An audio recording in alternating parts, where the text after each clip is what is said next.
Hey everybody, this is Jesse here at Jesse Lee Strength and Fitness.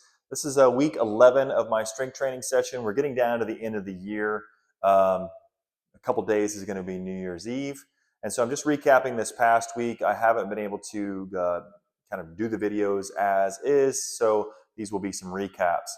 Today's session looks a little bit crazy on the board. It's a Sacred Sunday session. And I'm kind of coming off of a couple days of just feeling a little bit perplexed about, what to do on my warm-ups, where to kind of focus, some of the things that I'm dealing with, the right hip flaring up a little bit. And so today was a really good workout, a really good warm-up, and I feel like I'm getting closer and closer to the things that I need to be doing to make myself prepared for a great lift. And so I'll try to recap that for you today. And what I tried to do was, when I got into the gym, just basically doing, I have a hand roller. It's basically a Naboso stick that I use, and just kind of assessing where some of the quality of my tissues were.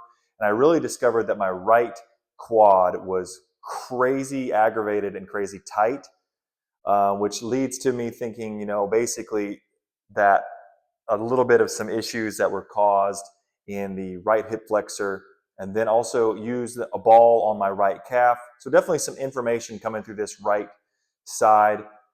So I did really worked hard on clearing up the right calf, clearing up the right quad, as well as the hip flexor. Then I also did some psoas work, and then some glute bridges, just to kind of clear everything up. And then I just went through and did some assessments, checked and see if I had any hip impingements. The right side is slightly impinged. And then I did some other testing to check my internal and external rotation of the hips, and found that those were fairly balanced, although I'm lacking a little bit of internal rotation of the left hip. Just basically trying to get an overall view of what's going on with my hips, because it's all well and good when you don't have any issues, but when the issues start to come up, you just start to be curious about what's the root cause. So what I'm trying to do is try to focus these warm-ups on kind of addressing some of these issues. So yeah, the assessment, right hip impingement, and turns out also too the left quad was a little bit tight in my assessments as well. So I foam rolled, and then I actually did a quad stretch on that.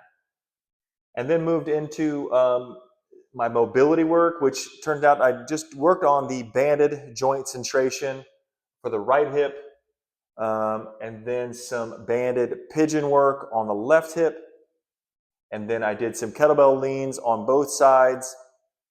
And then I sat down on the bottom of a goblet squat and did some hip opening that way. And then for the activation work, I decided that it's called a dynamic movement. I did some side bridges, some single leg hip bridges, some adductor work. I did some isometric hip flexor work to strengthen up my right hip flexor, and did some bird dogs. And then finally, I did some single leg step downs. Some of this work is kind of borrowing from the work of like Aaron Horschig at Squat University. And so that didn't take me too long, actually. I mean, it looks like a lot of work, but it took 15, 20 minutes. It wasn't all that big of a deal. And I felt really good. I felt really ready to lift. So then I did some hip thrusts. I typically hip thrust on Sundays. So I lowered the weight a little bit and just focus on good form. I did 195 for a set of 15 and a set of 10. And then on my circuit, I did weighted chin-ups with 25 pounds. I did 3 sets of 5, reverse lunges with the front foot elevated, with some 35-pound dumbbells in my hand with some fat grips. And I did 8-6-5 on those.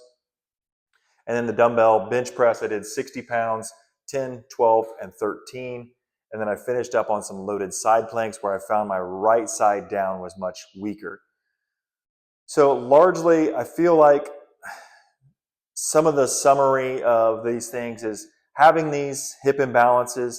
It makes it hard to load bilateral movements and expect good results, although sometimes you can really be going for perfection and never really get to do the stuff you want to do. I do feel like the single leg movements is probably what makes more sense for me and my physical body, being 6'4", having long femurs, and working with some of my previous injury history. This next week, I'm going to be going on a silent retreat for 4 days. So I'll have some time to kind of think through these things. In the new year, I'll have a new plan on deciding how I want to go. Whether I want to continue to chase the barbell back squat or I want to completely back off of it, stick with deadlifting, whether I stay with a conventional move or a sumo deadlift, and then also how I want to integrate in single-legged movements. I typically do those on Sunday, but it may be that my training is going to be primarily single-leg movements with the exception of a good deadlift. So that's that. It could be some changes coming up. So I'm trying to stay open and flexible. And I think that's an important part of training is I can be a little fixated and I'm just trying to learn and grow. So I hope you are too.